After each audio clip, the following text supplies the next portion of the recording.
జిల్లా రాచర్ల మండలం జేపీ చెరువు గ్రామ సమీపంలోని ప్రముఖ పుణ్యక్షేత్రం శ్రీ నెమలిగుండ్ల రంగనాయక స్వామి ఆలయ బ్రహ్మోత్సవాలు ఘనంగా జరుగుతున్నాయి. బ్రహ్మోత్సవాలలో భాగంగా రెండవ రోజు నెమలిగుండ్ల రంగనాయక స్వామి కళ్యాణ మహోత్సవం ఘనంగా జరిగింది. కార్యక్రమానికి గిద్దలూరు ఎమ్మెల్యే ముత్తుముల అశోక్ రెడ్డితో పాటు మాజీ ఎమ్మెల్యే అన్నా వెంకటరాంబాబు హాజరయ్యారు. ఈ కళ్యాణ మహోత్సవం చూసేందుకు వేల సంఖ్యలో భక్తులు తరలివచ్చారు.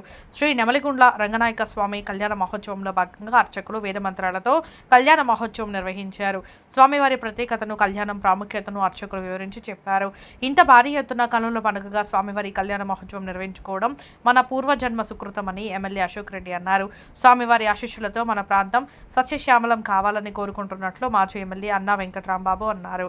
కార్యక్రమానికి భక్తులు భారీగా తరలివచ్చారు.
చూసుకోవడం జరిగింది.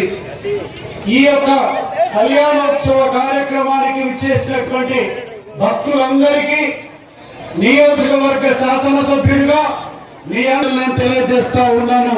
మీ అందరికీ ఈ సంవత్సరం మనం ప్రత్యేకమైనటువంటి ఏర్పాట్లు చేయడమే కాకుండా భక్తుల యొక్క సౌకర్యార్థం అన్ని రకాల జాగ్రత్తలు తీసుకుని కళ్యాణోత్సవ కార్యక్రమానికి పెద్ద ఎత్తున ఆలయ కమిటీ సభ్యులు గాని, ఈవో గారు గాని అందరూ కలిసి ఏర్పాటు చేయడం జరిగింది. మరలా మీకు చెప్తా ఉన్నాను, భగవంతునికి మనందరము ఆధ్యాత్మికంగా ఆయనను మనం పూర్తి స్థాయిలో ఏకాగ్రతగా ఆయనను మనం పూజించవలసిన అవసరం ఉంది. ఈ రోజు ఈ ప్రాంతం మనమందరము సుభిక్షంగా ఉండాలనంటే నెమలిగుండ్ల రంగనాయక స్వామి యొక్క ఆశీస్సులు మనందరి ఎడలా ఉండాలి.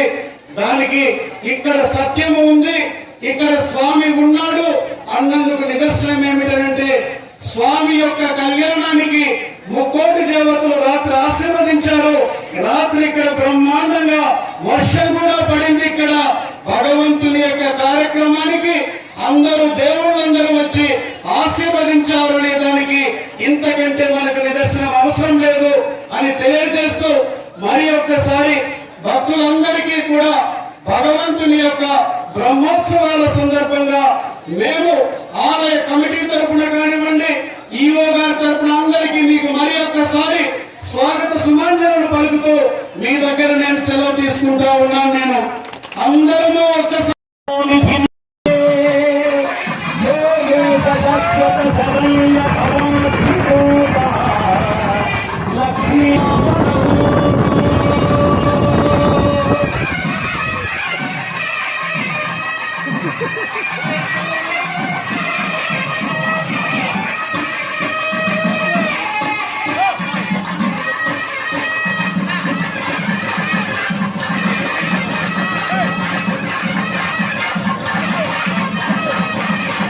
కార్యక్రమం మీద రాజకీయాలు పక్కన పెట్టి అది రంగనాయకుడి యొక్క కళ్యాణంలో ఆత్మీయమైనటువంటి పలకరింపుతో